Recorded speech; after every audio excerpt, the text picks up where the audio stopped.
Hello friends, डेनिंग classes में आपका स्वागत है। दोस्तों सीटी 10+2 सीटी ग्रेजुएशन टॉप 50 प्रश्न हम कवर करने वाले हैं, जो आपके डेली टॉप 50 प्रश्न चलेंगे। आज से आपकी क्लास शुरू हो रही है। डेली के हम टॉप 50 प्रश्न कवर करते हुए चलेंगे। इसमें आपके हिंदी होगी, इंग्लिश होगी, राजस्थान का जीके होगा और करंट अफेयर होगा। ये सारा सब कुछ हम कवर करेंगे। डेली के टॉप 50 प्रश्न कवर करते हुए चलेंगे, जो आपको एग्जाम में सीधे सीधे देखने को मिल सकते हैं। एग्जाम लेवल के अकॉर्डिंग सारा सब कुछ हम तैयार करते हुए चलेंगे। जिन स्टूडेंट को सीटी 10+2 और ग्रेजुएशन की टेस्ट सीरीज लगानी है, आपको मैं बता दूं सीटी 10+2 आपकी जो टेस्ट सीरीज है वह आज रात 9 बजे डेनियल क्लासेज की ऐप पे आपको फर्स्ट टेस्ट फ्री मिलने वाला है, जो लाइव चलेगा। तो रात को 9 बजे तैयार रहें, डेनियल क्लासेज की ऐप पर तैयार रहें। सीटी ग्रेजुएशन की बात करें, वो टेस्ट आपको कल मिलेगा। उसका टेस्ट 25 नवंबर रात को 9 बजे लाइव चलेगा।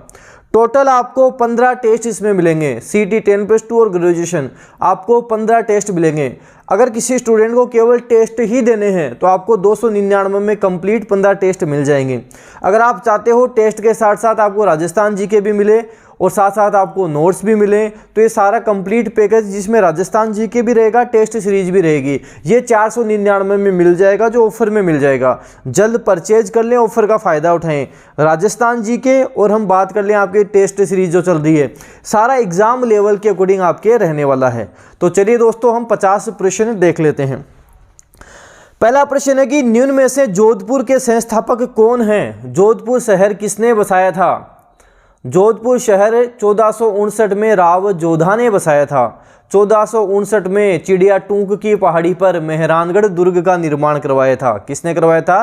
राव जोधा ने करवाया था। देखो ऐसे ध्यान रखना, राव जोधा ने 1459 में जोधपुर शहर बसाया। इसके 100 साल बाद 1559 में महाराणा उदय सिंह ने उदयपुर शहर बसाया था। तो इसके 100 साल बाद 1559 में उदयपुर शहर बसाया गया था। अच्छा, ऐसे एक प्रश्न पूछा जाता है, राजस्थान का ताजमहल किसे कहते हैं? राजस्थान का ताजमहल जसवंत थड़ा को कहते हैं। ये जसवंत थड़ा कहाँ है? जसवंत थड़ा जोधपुर में है, जिसे राजस्थान या मारवाड़ का ताजमहल कहा जाता है। तो ये डिटेल भी आपको इसके साथ साथ ही ध्यान रखनी है। अगला प्रश्न है कि गिरी सुमेल का युद्ध किन किन के मध्य लड़ा गया था? गिरी सुमेल का युद्ध कब हुआ था? किन किन के मध्य हुआ था? गिरी सुमेल का युद्ध 5 जनवरी 1544 जेतारण पाली में गिरी सुमेल का युद्ध हुआ था। एक तरफ थी मालदेव के सेनापति और दूसरी तरफ हम बात करें शेरशाह सूरी। मालदेव के सेनापति जेता व कूपा रहते हैं, शेरशाह सूरी रहता है। जेता व कूपा है वो वीरगति को प्राप्त होते हैं। शेरशाह सूरी बड़ी कठिनाई से ये युद्ध जीतता है और कहता है, एक मुट्ठी भर बाजरे के लिए मैं हिंदुस्तान की बादशाहत खो देता। एक मुट्ठी भर बाजरे के लिए मैं हिंदुस्तान की बादशाहत खो देता। तो गिरी सुमेल का युद्ध 5 जनवरी 1544 से जेतारण पाली, मालदेव के सेनापति जेता व कूपा व शेरशाह सूरी के मध्य ये युद्ध लड़ा गया था। अगला प्रश्न है कि 1857 ईस्वी की क्रांति के समय मेवाड़ के शासक कौन थे? 1857 की क्रांति के समय मेवाड़ के शासक स्वरूप सिंह थे। ऑप्शन हमारा तीसरा सही हो जाएगा, मेवाड़ के स्वरूप सिंह थे। ये मेवाड़ के स्वरूप सिंह वही हैं जिन्होंने विजय स्तंभ की 9वीं मंजिल पर बिजली गिर जाने से उसका पुनः निर्माण करवाया था, उसको वापस स्वरूप दिया था। तो 9वीं मंजिल को वापस स्वरूप किसने दिया? स्वरूप सिंह ने दिया था।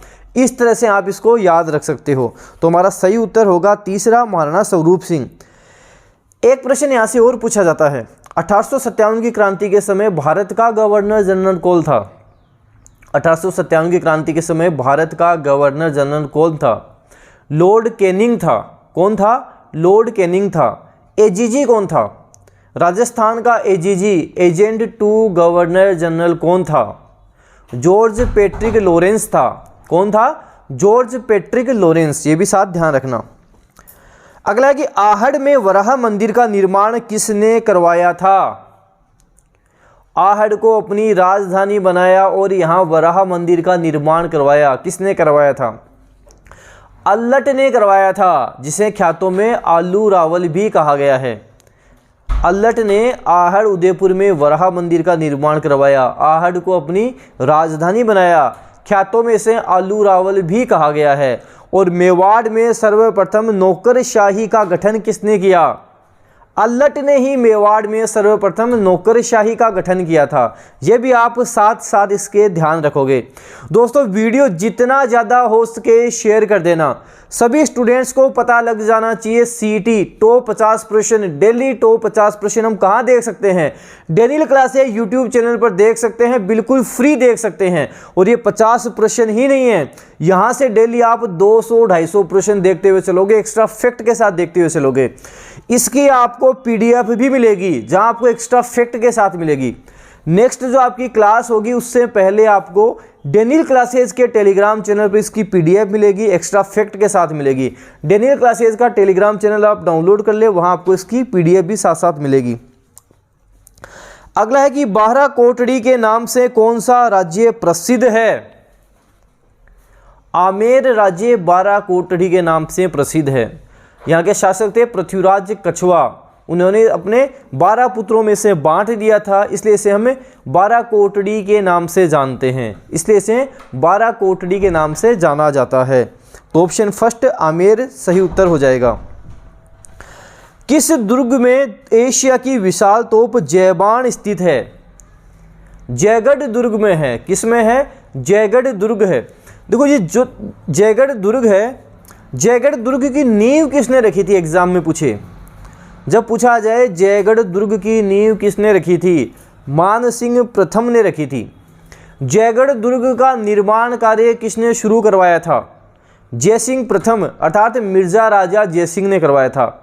जयगढ़ दुर्ग का निर्माण कार्य पूर्ण किसने करवाया था? पूरा किसने करवाया था? कंप्लीट किसने करवाया था? सवाई जयसिंह ने करवाया था। तो तीनों के अलग अलग उत्तर हैं। नींव पूछे मानसिंह प्रथम, शुरू किसने करवाया? मिर्जा राजा जयसिंह ने। कंप्लीट किसने करवा दिया था? सवाई जयसिंह ने कंप्लीट करवा दिया था। तीनों प्रश्न आपको ध्यान रखने हैं। 1857 की क्रांति के समय कोटा रियासत के पॉलिटिकल एजेंट कौन थे? कोटा का पॉलिटिकल एजेंट कौन था? क्या मेजर शावर्स थे? क्या शावर्स कहाँ चलते हैं? झीलों की नगरी उदयपुर में शावर्स चलते हैं। तो शावर्स तो कहाँ का था? उदयपुर का था। झीलों की नगरी उदयपुर, शावर्स कहाँ चलेंगे? वहाँ चलेंगे। एक देखा मेक मौसम, जोधपुर में मौसम बड़ा ख़राब रहता है तो मौसम बनाना पड़ता है, और इंग्लिश में बनाने को क्या बोलते हैं? मेक बोलते हैं। तो मेक मौसम कहाँ का हो जाएगा? जोधपुर का हो जाएगा। एक दे रखा है मेजर बटन, बटन तो वैसा कोट में होता है, तो कोटा का बटन, कोटा का बटन, कोटा का कौन हो जाएगा? बटन हो जाएगा। तो पूछा गया कोटा का कौन है? बटन, बिल्कुल सही आ जाएगा। ऑप्शन तीसरा सही होगा। एक देर का मोरिसन, मोरिसन भरतपुर के थे। 1857 की क्रांति के समय राजस्थान के एजेंट टू गवर्नर जनरल कौन थे? अगर आप वीडियो अच्छे से देख रहे हो, एक्स्ट्रा फैक्ट के साथ देख रहे हो, तो आप सभी को इसका आंसर जरूर आता है, क्योंकि मैंने इसका आंसर बताया है। 1857 की क्रांति के समय राजस्थान का कौन था? AGG, agent to governor general George Patrick Lawrence थे। कौन थे? जॉर्ज पैट्रिक लॉरेंस थे। और प्रथम कौन थे? प्रथम तो मिस्टर लोकेट थे, प्रथम मिस्टर लोकेट थे। 1857 की क्रांति के समय जॉर्ज पैट्रिक लॉरेंस आपको सही उत्तर कर देना है। अलाउद्दीन खिलजी ने 1308 में किस दुर्ग को जीतकर उसका नाम खेराबाद रखा था? खेराबाद किसका रखा था? क्या चित्तौड़गढ़ का रखा था? क्या अपने पुत्र खिजर खां को ये दे दिया था, इसका नाम खिजराबाद रखा था। तो चित्तौड़ का तो खिजराबाद रखा था। मेहरानगढ़ सही नहीं है। जालोर का तो जलालाबाद रखा था। सिवाना, सिवाना का बिल्कुल सही है, सिवाना का खेराबाद रखा था। सिवाना दुर्ग बाड़मेर मेवाड़ के मारवाड़ के शासकों की शरण स्थली कहलाता है। सिवाना दुर्ग बाड़मेर मारवाड़ के शासकों की शरण स्थली कहलाता है। जालोर दुर्ग की कुंजी कहलाता है, जो हल्देश्वर की पहाड़ी पर स्थित है, जिसका निर्माण वीर नारायण पंवार ने करवाया था। तो सिवाना दुर्ग बाड़मेर मारवाड़ के शासकों की शरण स्थली, जालोर दुर्ग की कुंजी जो हल्देश्वर की पहाड़ी पर स्थित है, जिसका निर्माण वीर नारायण पंवार ने करवाया था। निम्न में से किस शासक ने सर्वप्रथम मुगलों के साथ संधि कर ली थी, मुगलों की अधीनता स्वीकार कर ली? राजस्थान का प्रथम शासक कौन था? आमेर के राजा भारमल थे, जिन्होंने सर्वप्रथम वैवाहिक संबंध भी स्थापित किए थे, मुगलों से संधि भी कर ली थी।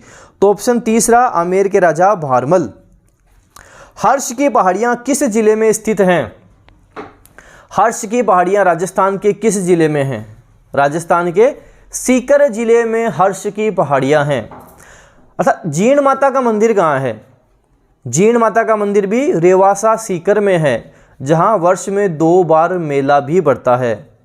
और आपसे पूछा जाए कि एक तो पूछा जा सकता है कि जैसे हर्ष की पहाड़ियाँ कहाँ है, एक पूछा जा सकता है जीण माता का मंदिर कहाँ है, एक आपसे पूछा जा सकता है कि उत्तरी अरावली की सबसे ऊंची चोटी कौन सी है। कमेंट बॉक्स में सभी उत्तर दें कि उत्तरी अरावली की सबसे ऊंची चोटी कौन सी है। जिन्होंने डेनियल क्लासेस से राजस्थान का जीके पढ़ा है, सब इसका आंसर 100% सही देंगे, क्योंकि राजस्थान की ज्योग्राफी भी काफ़ी मैंने आपको यूट्यूब पे करवाई हुई है, वहाँ आपने देखा होगा। कोर्स में कंप्लीट ज्योग्राफी आपको मिलती है। अरावली पर्वत श्रृंखला की सर्वोच्च 3 चोटियाँ किस जिले में स्थित हैं? अरावली की 3 चोटियाँ, सर्वोच्च 3 जो सबसे ऊंची है, गुरु शिखर, शेर, दिलवाड़ा, कहाँ है? सिरोही में है। कहाँ है? सिरोही में है। गुरु शिखर जो राजस्थान की सबसे ऊंची चोटी भी है, जिसकी ऊंचाई 1722 मीटर है। गुरु शिखर को संतों का शिखर किसने कहा था? राजस्थान के इतिहास के पिता कर्नल जेम्स टोड ने गुरु शिखर को संतों का शिखर कहा था। इंपोर्टेंट प्रश्न एग्जाम में बनने वाला, ध्यान रखना है। कर्नल जेम्स टोड घोड़े वाले बाबा के नाम से जानते हैं, जिन्होंने राजस्थान को राजस्थान, रायथान व रजवाड़ा ये नाम दिए थे। इनकी पुस्तक annuls and antiquities of Rajasthan, annuls and antiquities of Rajasthan को राजस्थान के इतिहास का विश्वकोश भी कहा जाता है। अच्छा, राजपूताना नाम टोड ने नहीं दिया था, राजपूताना नाम तो जॉर्ज थॉमस ने दिया था, ये भी ध्यान रखना। वंश भास्कर के रचयिता कौन हैं? बूंदी के महाराव राम सिंह के दरबारी कवि सूर्यमल मिश्रण, बूंदी के महाराव राम सिंह के दरबारी कवि सूर्यमल मिश्रण वंश भास्कर के रचयिता हैं। पूछा जाता है कि वंश भास्कर को पूरा किसने किया था, कंप्लीट किसने किया था? सूर्यमल मिश्रण के दत्तक पुत्र मुरारी दान ने किया था। सूर्यमल मिश्रण की और भी रचनाएं हैं। वंश भास्कर, वीर सतसई, छंद मयूख, बलवंत विलास, धातु रूपावली। वंश भास्कर, वीर सतसई, छंद मयूख, बलवंत विलास, धातु रूपावली, ये सारी रचनाएं किसकी हैं? सूर्यमल मिश्रण की हैं, जो बूंदी के महाराव राम सिंह के दरबारी कवि थे। सुरजन चरित्र के रचनाकार कौन है? सुरजन चरित्र कौन है? कवि चंद्रशेखर हैं। सुरजन चरित्र हमीर हट, इनके रचनाकार कौन हैं? कवि चंद्रशेखर हैं। सिंह गमन सतपुरुष वचन कदली खिले एक बार, तिरिया तेल हमीर हट चढ़े ना दूजी बार, हमीर देव चौहान। तो ऑप्शन हमारा हो जाएगा 4, चंद्रशेखर, जिन्होंने सुरजन चरित्र लिखी है और हमीर हट लिखी है। गोडावण पक्षी राजस्थान के किस क्षेत्र में पाया जाता है? गोडावण तो राजस्थान के पश्चिमी क्षेत्र में पाया जाता है। राजस्थान का राज्य पक्षी है, जिसका साइंटिफिक नेम अर्डियोटिस नाइग्रीसेप्स है, जिसके अन्य नाम हुकना, गुधनमेर, सोहन चिड़िया, ग्रेट इंडियन बस्टर्ड आदि अन्य नाम हैं। इसे राज्य पक्षी का दर्जा कब मिला था? गोडावन, लास्ट में 1 आएगा, 1981 में मिला था। गोडावन लास्ट में 1 आएगा, 1981 में राज्य पक्षी का दर्जा मिल गया था। अब बात करेंगे हिंदी के प्रश्नों की। जैसे जीके के देखे, अब हिंदी के प्रश्न देखेंगे। वाचाल का विलोम शब्द क्या होगा? वाचाल का क्या स्थावर होगा क्या? स्थावर तो जंगम का होता है, जंगम स्थावर। वाचाल का गंभीर या मूक बोल सकते हैं। वाचाल का गंभीर या फिर मूक बोला जा सकता है। ऑप्शन दूसरा, गंभीर बोल सकते हैं, मूक बोला जा सकता है। भोथरा का विलोम शब्द क्या होगा? भोथरा पैना हो जाएगा। भोथरा का विलोम शब्द क्या होगा? पैना हो जाएगा। ये जो आपको हिंदी की क्लासेस दिख रही हैं, आपको यूट्यूब पे हिंदी के विलोम शब्द जो मैंने आपको 300-400 के आसपास मोस्ट इंपोर्टेंट जो बार बार पूछे जाते हैं वो एक साथ करवाए हुए हैं, वहाँ एक साथ भी आप इनको देख सकते हो। निम्न में से उच्छ्वास किसका विलोम शब्द है? उच्छ्वास का विलोम श्वास हो जाएगा, ऑप्शन द उच्छ्वास का श्वास हो जाएगा। अगला है कि निम्न में से असुर का पर्यायवाची शब्द कौन सा नहीं है? नहीं है। देखो प्रश्न भी अच्छे से पढ़ना, कई बार आते आते भी गलत क्यों कर देते हैं, क्योंकि प्रश्न को हम अच्छे से नहीं पढ़ते हैं। पूछा कि असुर का पर्यायवाची शब्द कौन सा नहीं है? धनुज तो है, रजनी चर भी है, रजनी रात को बोलते हैं, रजनी चर रात को चलने वाला असुर हो जाएगा, राक्षस हो जाएगा। अगर रजनी कर होता तो चंद्रमा का हो जाता। कांतार भी है, कांतार नहीं है सॉरी, क्योंकि कांतार जंगल, वन, कानन, अटवी किसका होता है? जंगल का होता है। तो जंगल, वन, कानन, अटवी, विपिन, हमें कांतार जंगल का हो जाएगा, ऑप्शन तीसरा सही हो जाएगा। बाकी सुरारी भी है, सुरारी सूर प्लस अरी, सुरारी अरी किसका है? शत्रु का है, तो सुर प्लस अरी से सुरारी बन गया, तो सुरारी भी है। धनुज, रजनीचर, सुरारी है, कांतार नहीं है, कांतार जंगल का है। 19 प्रश्न हमने देख लिए, 20वां प्रश्न देखते हैं। अंशु, मयूख, कला, कर, रश्मि, मरीचि किसके पर्यायवाची शब्द हैं? किरण के हैं। किसके हैं? किरण के पर्यायवाची शब्द हैं। अंशु, मयूख, कला, कर, रश्मि, मरीचि किरण के पर्यायवाची शब्द हो जाएंगे। अच्छा, आभूषण के क्या थे? आभूषण, गहना, अलंकार, मंडन जो काफ़ी इंपॉर्टेंट है, मंडन काफ़ी इंपॉर्टेंट है। कृपाण किसका पर्यायवाची शब्द है? कृपाण, असी, असीलता, करवाल, कृपाण तलवार का है। किसका है? तलवार का हो जाएगा, ऑप्शन दूसरा तलवार का हो जाएगा। एक देर का चंदन, चंदन के क्या हैं? मलय, मंगले, श्रीखंड, सर्पावास किसके हैं? चंदन के हैं। चांद, चांद के पर्यायवाची शब्द बताओ।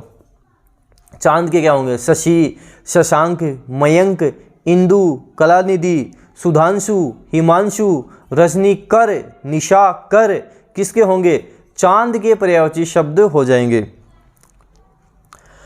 अगला है कि निम्न पर्यायवाची में से असंगत को पहचानना है, सही नहीं है जो। यमुना, कालिंदी बिल्कुल सही है, यमुना कालिंदी तो बिल्कुल सही है। भंवरा, मधुप बिल्कुल सही है, मधुप भी बोलते हैं, षटपद भी बोलते हैं, बिल्कुल सही है। फूल, पुहुप बिल्कुल सही है, फूल पुहुप होता है।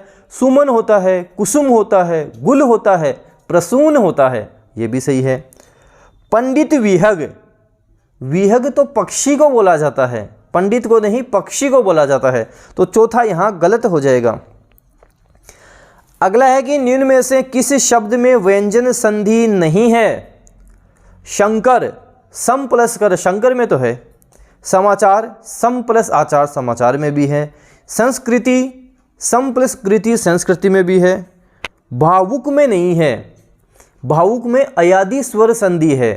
भावुक, विनायक, विधायक, ए आय औ आव, ए ऐ ओ औ, ऐ आय औ आव में चेंज हो जाते हैं, तो इसमें अयादि संधि है। रजनीश में कौन सी संधि है? रजनी प्लस ईश बराबर रजनीश। रजनी रात को बोलते हैं, ईश चंद्रमा, रजनीश का मतलब चंद्रमा हो गया, तो रजनी प्लस ईश रजनीश दीर्घ स्वर संधि हो जाएगी। कौन सी संधि हो जाएगी? दीर्घ स्वर संधि। दीर्घ का मतलब ही बड़ा होता है, तो दीर्घ में क्या हो गए? सारे शब्द बड़े हो जाते हैं, बड़ी मात्रा लग जाती है। उच्चारण शब्द में कौन सी संधि है? उच्चारण, उत प्लस चारण, उच्चारण कौन सी संधि हो गई? व्यंजन संधि हो जाएगी। ऑप्शन फर्स्ट उच्चारण शब्द में व्यंजन संधि है। देखो संधि भी मैंने डेनियल क्लासेस की ऐप पर करवा रखी है, वहाँ संधि आप देख सकते हैं, संधि करवा रखी है। समास आपके चल रहे हैं, पर्यायवाची शब्द, विलोम शब्द, अनेकार्थक शब्द, ये सारे टॉपिक वहाँ मैंने करवा रखे हैं। अगला है कि निम्न में से शुद्ध शब्द क्या होगा? अहिल्या शुद्ध है क्या? अहिल्या शुद्ध नहीं है, अहिल्या होता है। ये क्या होता है? अहिल्या होता है। क्या निरोग शुद्ध है क्या? निरोग होता है, नी ई की बड़ी मात्रा आती है, निरोग भी गलत है। अंतर्ध्यान बिल्कुल सही है, अंतर्ध्यान बिल्कुल सही है। वधु, वधु में भी ऊ की बड़ी मात्रा आती है, गलत है। और तीसरा इसमें शुद्ध शब्द हो जाएगा। अगला वापस है कि इसमें से शुद्ध शब्द क्या है? रचयिता, बिल्कुल सही है, रचयिता। अनुग्रहित, अनुग्रहित भी बिल्कुल सही है। और वधु हम देख चुके हैं, सही है। तो उपरोक्त सभी ही इसमें सही हैं। अगला है कि निम्न में से अशुद्ध शब्द क्या है? बादाम, अतिथि, कीर्ति, बहुव्रीहि। देखो कई लोग बहुव्रीहि को बहुव्रीहि बोल देते हैं, तो ये इनकी बोलने में मिस्टेक है, बाकी ये बहुव्रीहि ही होता है, बिल्कुल सही लिखा हुआ है। ऐसे कीर्ति भी बिल्कुल सही लिखा हुआ है, अतिथि भी बिल्कुल सही लिखा हुआ है। बादाम नहीं होता, बादाम होता है। कई आपने सुना होगा बादाम बोलते हैं कि बादाम खा ले, बादाम नहीं होता, बादाम इसे हम बोलते हैं। दुविधा में पड़ना वाक्य के लिए उपयुक्त लोकोक्ति क्या होगी? दुविधा में पड़ना, आपको इनमें से बताना है क्या होगा। सहज पके सो मीठा होय होगा क्या? लिखे ईसा पढ़े मूसा, ये भी नहीं होगा। सांप छछुंदर की गति होना, दुविधा में पड़ना। सांप छछुंदर की गति होना मतलब दुविधा में पड़ना, ऑप्शन तीसरा सही होगा। आंख का अंधा नाम नयन सुख, लोकोक्ति का अर्थ क्या होगा? आंख का अंधा नाम नयन सुख, गुणों के विपरीत नाम होना। जैसे कई बार आपने देखा होगा कुछ लोग दिखने में एकदम सीधे साधे भोले से लगते हैं, शक्ल उनकी देखेंगे भोले से लगेंगे, लेकिन वैसे काफ़ी चालू होते हैं, काफ़ी तेज होते हैं वो, तो क्या बोलेंगे? आंख का अंधा नाम नयन सुख, गुणों के विपरीत नाम होना। अब इंग्लिश की बात करेंगे। इंग्लिश में आपके जो जो सिलेबस में दे रखा है उनमें से हम मोस्ट क्वेश्चंस इंग्लिश के देखेंगे। जैसे एंटोनिम्स ऑफ टिमिड। टिमिड क्या होता है? टिमिड मतलब होता है डरपोक। जो डरपोक होता है, काउवर्ड होता है, उसे हम टिमिड बोलते हैं। एंटोनिम्स पूछा है, विलोम पूछा है। जेंटल नहीं होगा, ब्रेव हो जाएगा। ब्रेव या बोल्ड बोल सकते हैं। टिमिड का मतलब डरपोक होता है, काउवर्ड जिसे हम बोलते हैं। तो विलोम की बात करेंगे, एंटोनिम्स की बात करेंगे, ब्रेव हो जाएगा। ब्रेव या बोल्ड बोल सकते हैं, जो करेजियस से होता है। Find antonyms of zenith. Zenith हम बोलते हैं ऊंचाई को, जो हाईएस्ट पीक होती है, पीक बोल सकते हैं, जेनिथ बोल सकते हैं। हाईएस्ट पॉइंट को हम जेनिथ बोलते हैं। बॉटम हो जाएगा इसका, ऑप्शन फोर्थ बॉटम इसका एंटोनिम्स विलोम हो जाएगा। तो जेनिथ का एंटो ही पूछा आपसे, बॉटम हो जाएगा। Find most opposite word of prohibit. Prohibit कर देना, निषेध कर देना, बैन कर देना। फॉरबिड भी बोल सकते हैं, प्रोस्क्राइब बोल सकते हैं। आपसे विलोम पूछा है तो अलाउ हो जाएगा।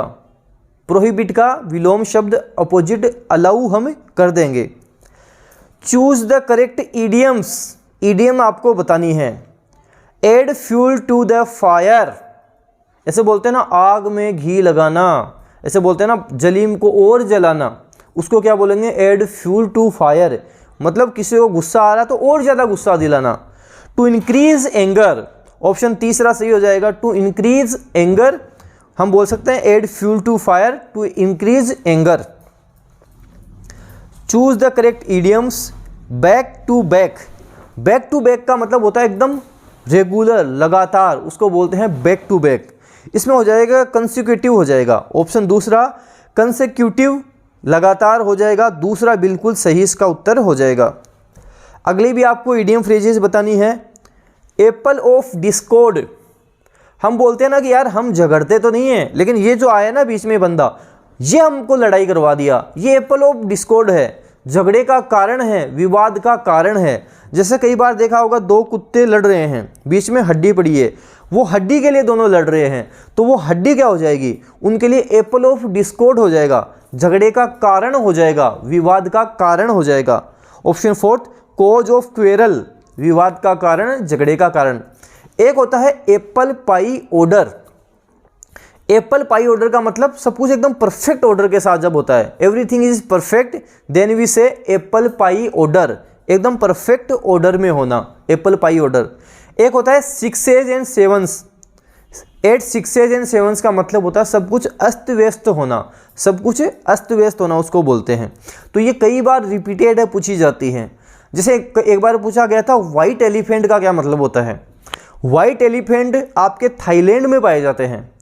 थाईलैंड में आपको वाइट एलिफेंट मिलेंगे जो काफ़ी कॉस्टली भी होते हैं, और हम बात करें कोई काम के नहीं होते, तो वाइट एलिफेंट का मतलब हो जाएगा costly but there are no use. Costly भी यार कोई काम के भी नहीं है, उसे हम वाइट एलिफेंट बोलते हैं। जैसे कई बार आप मार्केट में जाओ, कोई चीज़ लो, आप देख रहे हो कॉस्टली भी है कोई काम की नहीं है, तो आप बोल सकते हो ये तो वाइट एलिफेंट है, वाइट एलिफेंट है, कॉस्टली भी है कोई काम की भी नहीं है।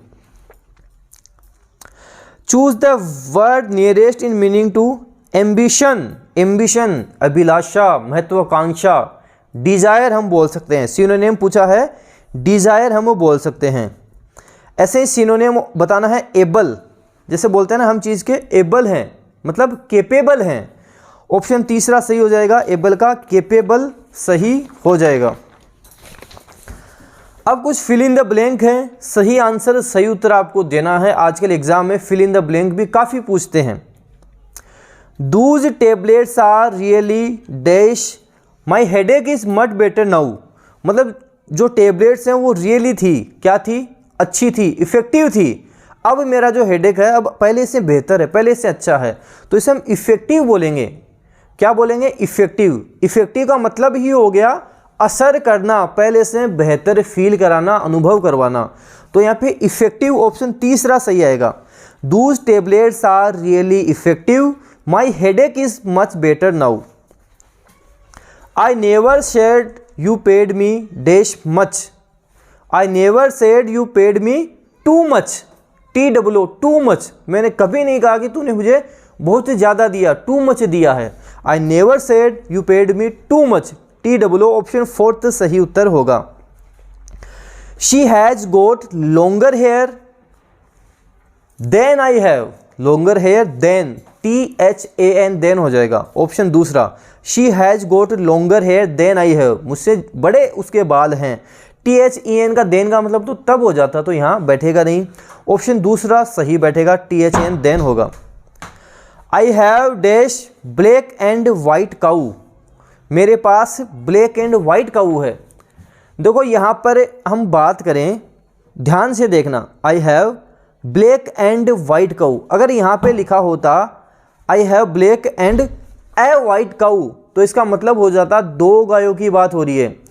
अगर एंड के बाद में ए लगा हुआ था, ए वाइट काऊ, तो हम बात करते दो गायों की बात हो रही है। लेकिन यहाँ पे आर्टिकल नहीं लगा हुआ, तो एक ही गाय की बात हो रही है, जो ब्लैक भी है और जो वाइट भी है। तो हम यूज करेंगे I have a black and white cow. I have a black and white cow. He is honest man. He is honest, हम प्रोनाउंसिएशन की बात करेंगे, ऑनेस्ट आ रहा है, ऑनेस्ट, होनेस्ट नहीं होता है, ऑनेस्ट होता है। तो ऑनेस्ट की हम बात करेंगे तो इसमें हम एन लगा देंगे, he is an honest man होगा। He is an honest man सही उत्तर हो जाएगा, ऑप्शन दूसरा एन लग जाएगा।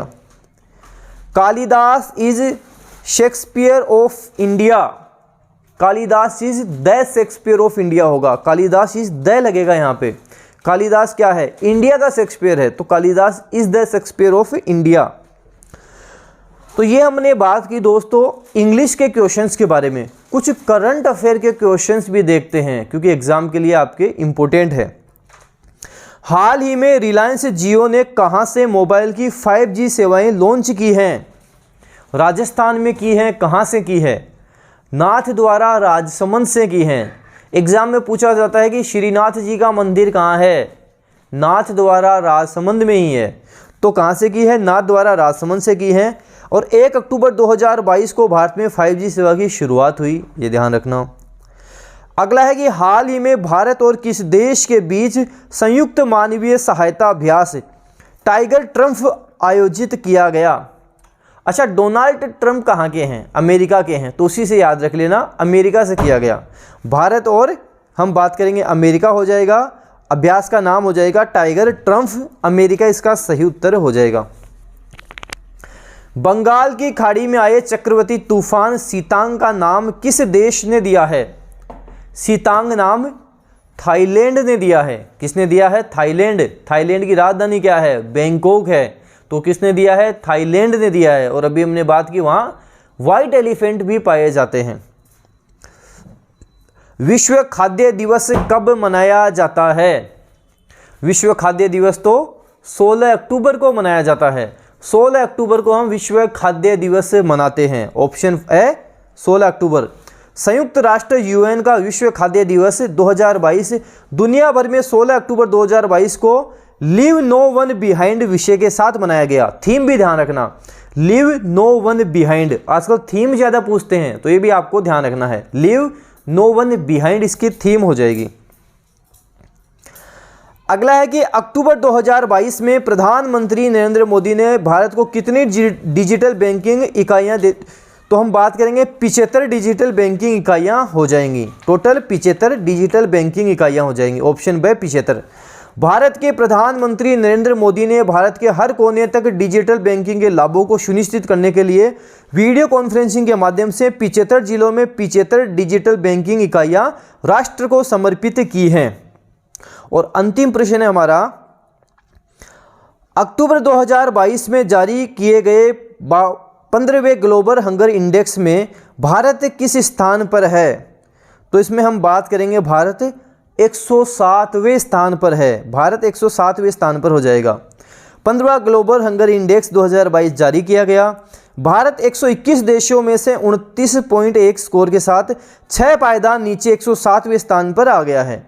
भारत में भूख के स्तर को गंभीर के रूप में दर्जा दिया गया है। 2021 में भारत 116 देशों में से 101वें स्थान पर था। 2020 में इसे 94वें स्थान पर रखा गया था। तो ये हम बात करें 24 नवंबर की हमारी सीटी की क्लास, ये फर्स्ट हो गई जिसमें टॉप 50 प्रश्न लिए हैं। आगे भी इसी तरह हम रेगुलर क्लास जारी रखेंगे और टॉप 50 प्रश्न में आपको करवाता रहूँगा। बीच बीच में हम इसका एक बड़ा टेस्ट भी लेते रहेंगे। तो ये क्लास आपकी रेगुलर रहेगी जहाँ आपकी Hindi, English, GK, current affair सारा सब कुछ कवर होता रहेगा। एग्ज़ाम लेवल के अकॉर्डिंग होता रहेगा। एग्ज़ाम में यहाँ से आपको सीधे सीधे प्रश्न मिल जाएंगे। जिनको सीटी की टेस्ट सीरीज ज्वाइन करनी है, डेनियल क्लासेस की ऐप पर जाएं, वहाँ से ज्वाइन कर लें। सीटी 10+2 की भी मिल जाएगी, ग्रेजुएशन की भी मिल जाएगी, जिसका फर्स्ट लाइव टेस्ट आपको 10+2 का आज रात 9 बजे और ग्रेजुएशन का कल रात 9 बजे होगा। टोटल 15 टेस्ट आपको मिलेंगे और ये टेस्ट बिल्कुल एकदम फ्रेश रहेंगे, नए टेस्ट रहेंगे, जिसमें आपको करंट अफेयर भी नया ही मिलेगा, पुराना करंट अफेयर नहीं मिलेगा। एकदम उसी लेवल की मिलेगी जो आपको एग्ज़ाम में पूछी जाती है। दोस्तों वीडियो को जितना ज़्यादा हो सके शेयर करना है, लाइक करना है। अगर आप डेनियल क्लासेस यूट्यूब पे नए हो तो जब आप सब्सक्राइब करो बेल आइकन भी प्रेस कर लेना। इससे क्या होगा, कोई भी न्यू अपडेट आएगी वो आपको तुरंत मिल जाएगी। धन्यवाद।